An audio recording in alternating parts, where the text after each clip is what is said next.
Hey girls, are you someone that travels for work, or do you know someone who travels for work? Fantastic. I am starting a wellness concierge service, if you will, out of Jen Whitmore Training. This brand new service is for you and all of the people that you know who are healthy and tend to lose track of your food and exercise routines while you're traveling. We're all busy and we have lots of appointments when we travel. And there's a whole lot of downtime and waiting and unfamiliarity about where we are. So the Wellness Concierge Service is going to help you. We are going to take your challenges and make them so convenient. We'll tell you where to eat, according to where you're flying and where you're staying, and we'll plan out your exercises for you based on your own personal profile. Now, it's all up to you. Are you going to let me help you make your challenges conveniences? You can sign up at www.jenwhitmoretraining.com/beta testing.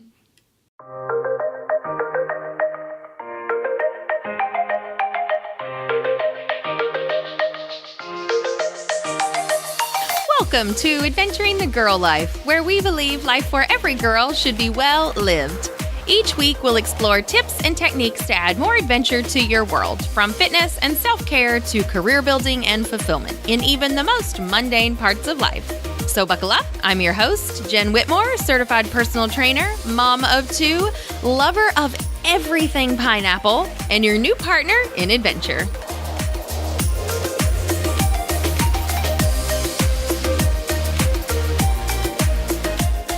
Hey, girls, welcome back to the podcast. I'm so excited. We have another guest here with us this week, and I'm going to introduce you to Alison Donaghey, and she has her company called Domino Thinking, and we are going to talk about today what all that actually means. What happens when we get into these patterns of the way that we think? So, Alison, take it away.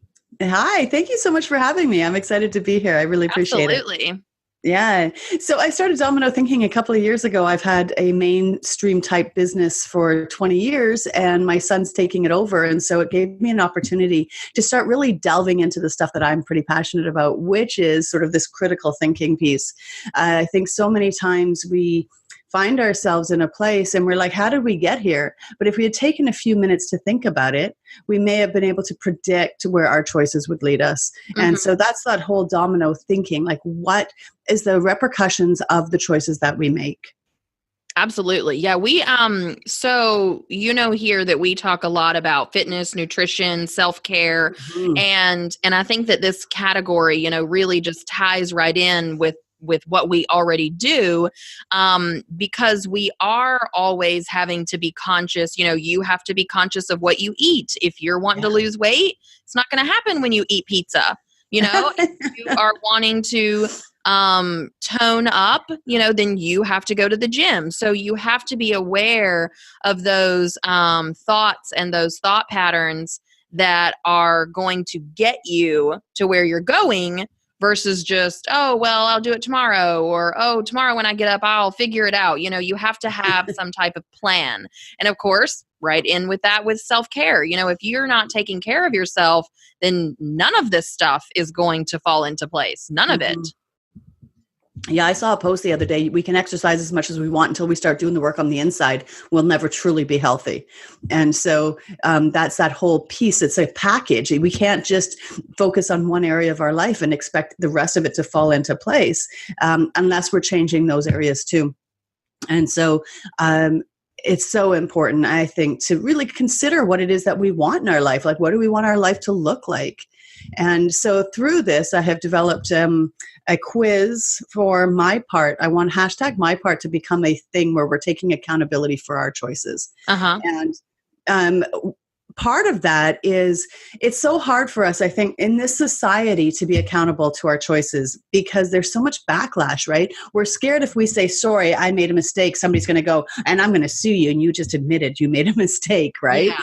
So it's so important, I think, to practice this accountability, be it to ourselves by working out or eating well, or in any area of our life. We co-create our existence, our life. And I think it's when we start owning that, that's when we start moving away from feeling like a victim and into a freedom state. Yes, yeah, I agree with you.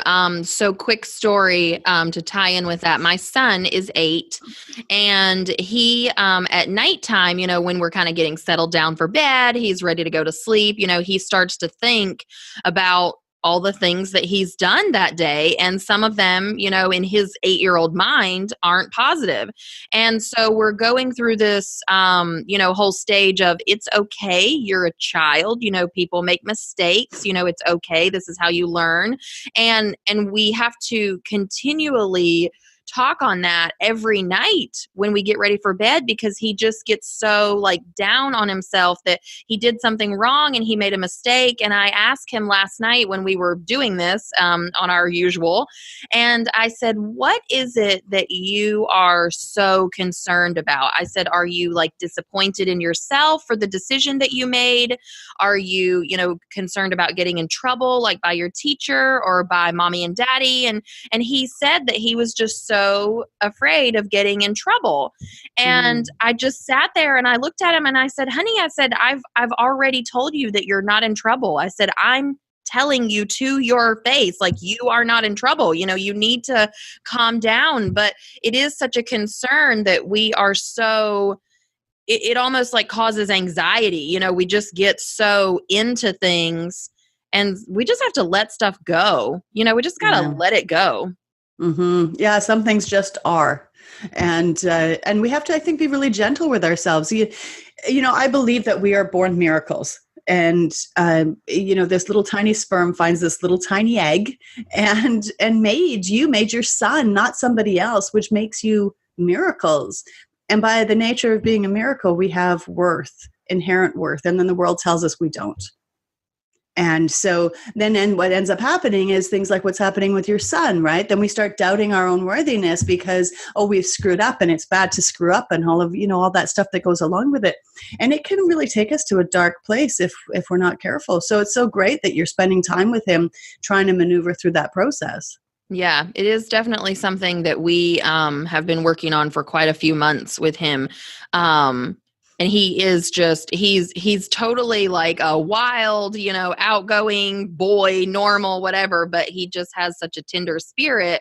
And I just want to make sure, that we're paying attention to that portion, because especially with boys, it's like, you suck it up and you don't cry. And, everything is, you put on your brave face and your, warrior armor, and you go out in the world and you just tough it out, and I just, I don't think, I'm not the type of person who is of the mind frame of everybody gets a trophy and everything's okay. And, I don't want us to breed a bunch of weenies, if you will. But I do think that there is a happy median of, it's okay for you to show a little bit of emotion. It's okay for you not to be okay every single second of every single day. Mm-hmm. Because we aren't. That's just not how we live. That's not how we function. And that, again, goes back to the same self-care thing. You have to be willing to slow down, to unplug, and take care of yourself. Yeah, well, and it's such a slippery slope if we're not careful. But there is such value in being able to look at ourselves and said, I made a choice that had a potentially negative impact, and that's okay. When we do that, we see that spot of ourselves that made that choice. And when we acknowledge that, it actually boosts our worthiness. And the more our worthiness is boosted, the less likely we are to fall victim. And so I think it's such a great exercise for your son to be going through this analysis of how he contributed to his day. Mm-hmm. And I hope for him and for you both that you'll get to that place where it becomes just a practice and not a self-beating up kind of process. Right. Yeah. So tell me how your quiz works. You said that you have a quiz. Mm-hmm. Tell me how this process works. What's the end result of the quiz? So the end result is just, it's on my website, dominothinking.com. And it's just really about determining if you are over-identifying in a victim state of mind or a freedom state of mind. Okay. What happens is that there is pay value for us being a victim, right? So if I come home every day and I go, oh my God, my day was so bad, people at work don't like me. Mm-hmm. And then my partner or whoever says to me, oh, honey, you're fantastic, right? I'm getting payback for Right. and positive reinforcement for being a victim. Or negative behavior.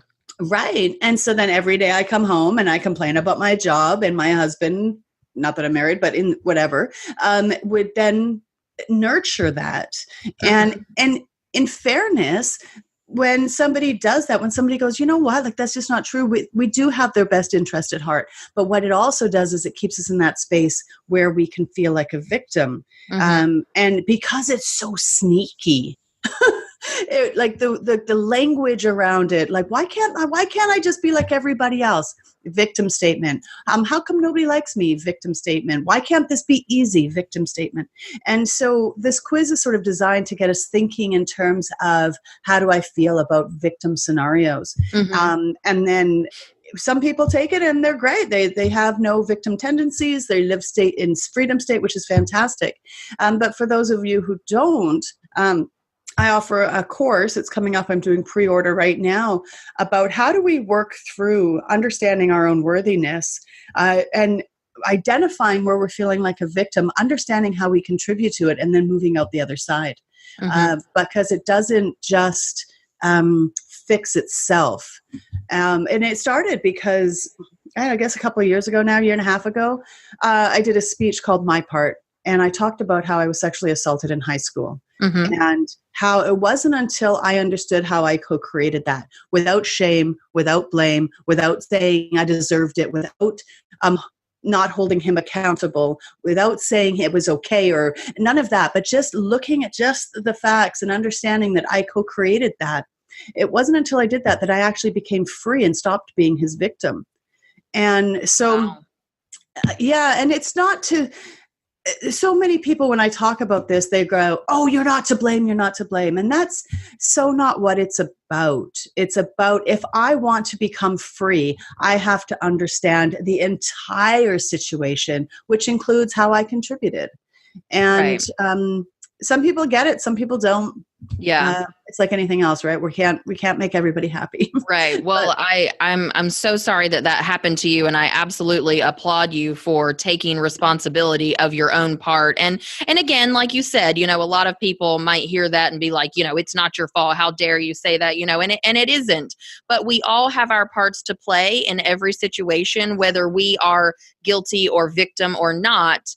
We all have our parts of every situation. And yeah. so I applaud you for taking responsibility for yourself so that you can be free of what happened to you. And I think there is a little, what am I trying to say? There's two things that I want to say here. And I feel like that we, in my circle, we know someone who happens to play the victim mentality often. And it's been done for so long that it's almost like that person isn't welcome anymore, because you just get sick of it. You get sick of the pity party. You get sick of the poor me. And I feel like on the other side of that, though, there has to be some type of happy balance, because I am someone who struggles with anxiety. And when it comes over me and I'm going through it, I don't want to, just like throw up on everyone and complain all the time and, whatever. But at the same time, in that instance, I'm not okay. So I feel like it has to be, there's such this fine line. There's such this slight edge of, this just with this path that we have to walk down, just to make everything just so, which also makes things harder. Like you don't want to be the victim, but you don't want to be the one that complains all the time, but you're not okay right now, but you need to be okay. We just have to all walk this crazy straight line that sometimes we just have to let go of, like you just can't be 1 foot in and 1 foot out all the time, or 1 foot on one side of the fence and one side of the foot on the other side of the fence. You know what I mean? So it's, it's not always an easy situation to handle and maneuver through. But for the things that you're talking about, we can't just, everything is awful all the time so that we start getting like accolades from it, Right. Yeah. Well, and I think there's a difference between, I'm having anxiety right now. My life sucks. Why is this always happening to me? Compared to, I need a minute right now because I'm having anxiety and I just have to have a moment, whatever the case may be. So our approach in acknowledging it, I think can be in a very, very healthy non-victim way, or it can be in a very victim way. Mm-hmm. And so when we know, if I sometimes have a bad temper, right? So when I know something like it's starting to stir and I can feel it, I will say to people around me, you know what, like I'm not in a really great mood today. So how about we just not go out for coffee? Or I take care of myself by acknowledging what my truth is, which is so different than just whining and complaining about something. Mm-hmm. And the more we do that, the more we step into our worthiness, the more it becomes, it just is that I'm going through this thing right now and I will get through the other side. But in the meantime, this is what I need. Yeah. And I think, like your friend who we're going to go out for coffee with in this scenario that you canceled on, your friend has to be willing to be okay with that. They can't take it upon themselves and then make it a bigger situation. Well, why did you cancel? Well, why didn't you hang out with me or whatever? We have to be okay with sometimes giving people the space that they need. And again, not taking it personally and turning it into something that it isn't. Right. Well, and what happens, and this is kind of the beautiful thing, is the more you leave victim mentality behind, the less victims you're attracting in your life, because they know there's no space there, mm-hmm. right? It's like what you're saying, there's somebody in your circle that it plays the victim card a lot and they're almost not welcome. Eventually, as we become more healthy, those people just fall off the side, which is with that same thinking, we can't level up until we leave that behind too. Right. So when I find that I'm falling into it, and I still fall into a victim mentality at times, like it's natural, we're socialized to be that way. Mm-hmm. When I recognize it and I step out of it, I just find myself in a much healthier space, able to make better choices. Yeah. And I think it's nice too when we have, like you said, those you will attract less of those people. And so all of your, surrounding people kind of become more well-rounded. And so I have one friend who has been very gracious to me recently, just while I was dealing with some stuff. And I just said to her, I said, just thank you so much for being there. Like, I just appreciate you listening. And she was just like, honey, she said, that's what we do. She said, we're friends. You don't have to, it was like she couldn't believe that I was making such a big deal out of it because we're friends and that's what we do for each other. But because we're so, in the issues sometimes, it's like, I'm so sorry, so we have to like try to be well-rounded for everyone. Mm. Yeah. Yeah. And I'm not saying that it's not okay for us to support people when they're in pain. It's the ongoing that is detrimental. Yes. Right. Exactly. So if every day you're phoning your friend with the same complaint, after a while, one, you're abusing the relationship. Two, she's probably not going to want to hang out with you anymore. So you're losing this really positive person in your life. And three, it's not serving you at all. It's keeping you in that space. And when we're in our life, poking at those things that are out there, like that's bad, that sucks, that person's horrible. When do we get to do our internal work? Right. Like we only have so much capacity. And if it's focused out there, it's not focused in here. Yeah. So, Alison, can you give us a few tips that you might have to work on some internal work, or maybe a few questions or something that we could ask ourselves? Like, I know you have the quiz, but what kind of things are we saying that makes us a victim, or what kind of behaviors do we have that is making us a victim that we might be able to change? All right. Anytime you bump into those statements, those poor me statements, mm-hmm. It's not my fault. My kids hate me. My teenager's so bad. Any sort of complaint type statement, we're probably in a victim state. It's really hard to make those statements and not be in a victim state, which is not to say we don't sometimes get victimized, right? Like I was victimized when I was raped. Right. But what I do after that is up to me. So what I suggest to people is start with a small topic. Start with something that doesn't really trigger you a lot. Maybe, why does my husband always leave the toilet seat up? You know, I always go in there. Start with something that is not life-threatening. Like, don't start with a rape, is what I'm saying. Start with one of those small things that you feel victimized around, and then break it down. How did I contribute to this? How did it get to that point? Why does my husband need to leave the toilet seat up? Like, maybe that's a conversation we need to have because maybe it's important to him. So why am I so upset about it? Maybe me nagging at him is making him not want to do it. So really start looking at that whole picture as if it's somebody else's scenario. Right. Right? Like, I would never discuss your scenario with you and say, oh my God, you are so stupid for feeling that way. But we do that to ourselves, right? Yes. So I encourage people to take that, whatever you're feeling, outside and put it here and look at it objectively. And really start having a dialogue around, how did that happen? Why is it? Like, where am I getting my pay value? Maybe every time I get mad at my husband about leaving his toilet seat up, I get to release some pent up anger and don't have to actually deal with the real issue, which is I don't like that he leaves work in the morning. I don't know, whatever, right?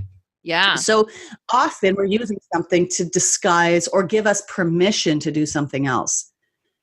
So take that scenario, and even if you write it down, however works best, do art, I don't care. Just really break it down and think, okay, I'm going to take this situation, I'm going to pretend it's somebody else's, and I'm going to try to figure out from an objective perspective how they're contributing to it.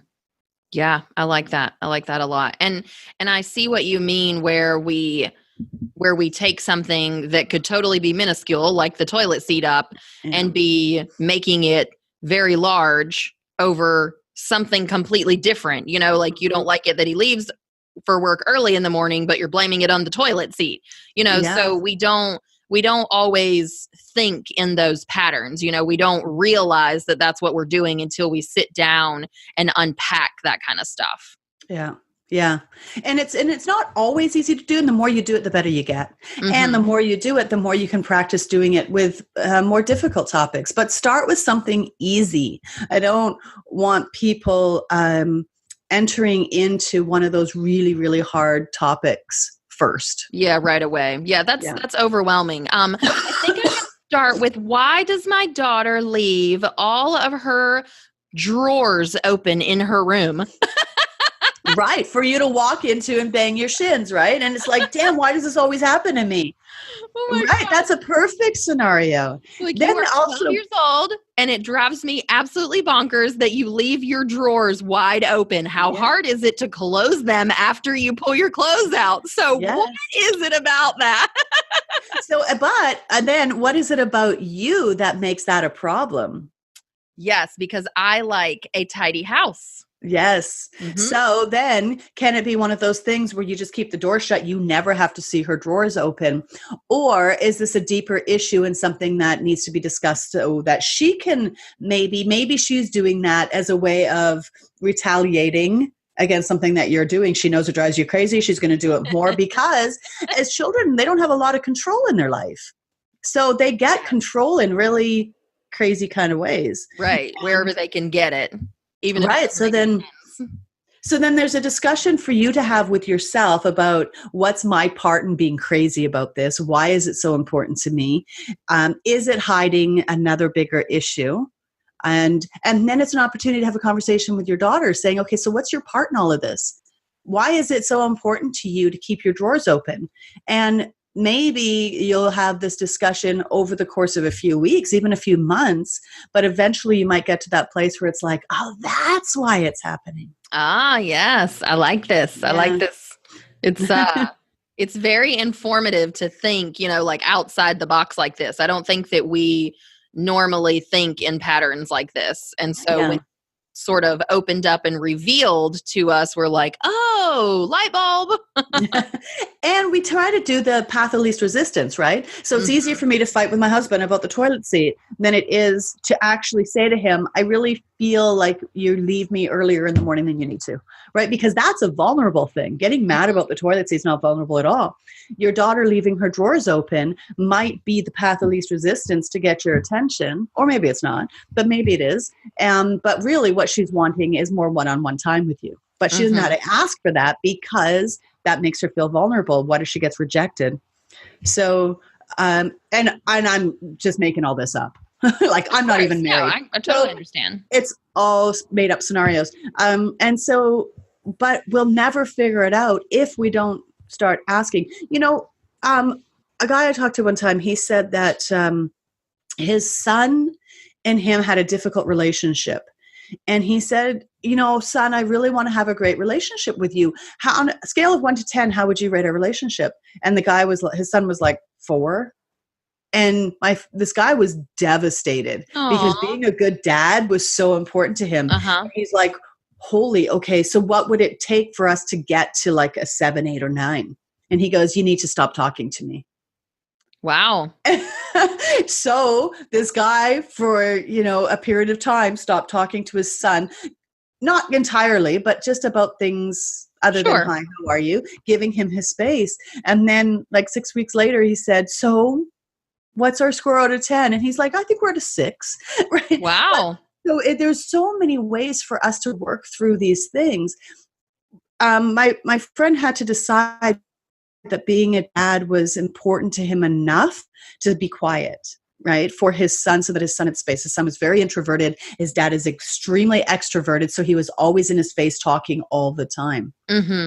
So it took that time to discuss, and he felt like a victim when his son said, it's a 4 out of 10. Yeah. He had to process through all of that as well. So there's so many opportunities here to have conversations with the people we're having these interactions with. Yeah. And you know what I think will go a long way, just in my personal experience, when we try to be vulnerable with people, there's a way like that we handle it, whether we handle it by not wanting to be vulnerable, or by someone else handling it, by being like sarcastic or funny. That honestly is hurtful. And so I think if you can have conversations, with yourself or with people in your circle, and it not be, backhanded or sarcastic or like just written off as something funny, that will go a long way, because we don't get vulnerable with each other when we get those type of responses. It's like, oh, I could really use a hug today. Oh, well, come here. Let me just give you one. Like that's not helpful. Like I really just need a hug, and I need you not to be sarcastic about it because it isn't funny, and don't make me feel like I'm asking the world of getting a hug. Yeah. Just be sensitive to each other and each other's feelings, because you're doing nothing but building walls.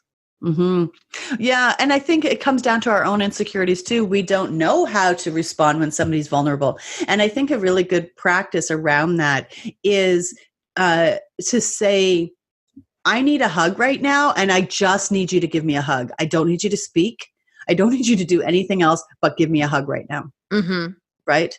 We teach people how to treat us. And when we are really clear in what we need, we have the best chance of building strong relationships, so nobody's guessing. Yeah. I think this is such a great topic. I love it. I'm very interested. So before we wrap up, Alison, tell me, you said that you have your quiz, and then you are pre-selling a course right now? Yeah, it's a MyPart course. How do we move from victim state to freedom state through accountability and understanding how we contribute. Very awesome. Very cool. Yeah, and I've got a game coming up too. A what? So a card game around practicing this in scenarios that other people have, so that we're not practicing on our own difficult topics. Yeah. That's fun. Yeah, I'm hoping that it will be something that happens at dinner tables and people will discuss this with families and in their groups. Yeah. That's a fantastic idea. I think that Thank that's you. such a great, just such a great idea. So tell us where we can find all of your information and your card game. Yeah, dominothinking.com is my website, and everything that you need is there. You can reach out. The quiz is on there. I answer all of my emails. It sometimes takes me a little while, but I do answer them all. And the pre-registration for the course is there. The game's not up yet, but it will be soon. Awesome. Very Yeah. cool. Well, thank you so much for being with us today. I have really enjoyed our conversation, and I hope that we have been able to help someone to understand how to change their patterns of thinking and maybe get better at relationships in their life. So thank you so much. Thank you. It's my pleasure. So there you have it, girls. Let's all work on doing our own part because we are all strong, independent women, and we are responsible for our own parts. Okay, so Alison has her My Part course up and running. At the time of this recording, it will start May 15th, 2019 at a 75% discount for its very first run. And the card game that she mentioned will be included in the course. Thanks so much for listening, girls. I cannot wait for you to join me next week as we have Amber Drake with us talking about gut health. Now, Amber Drake is the girl who interviewed me last week when we were talking about the Traveling Wellness Concierge service. So, join me next week as we dive deep into gut health with Amber Drake. And until next week, girls, adventure on!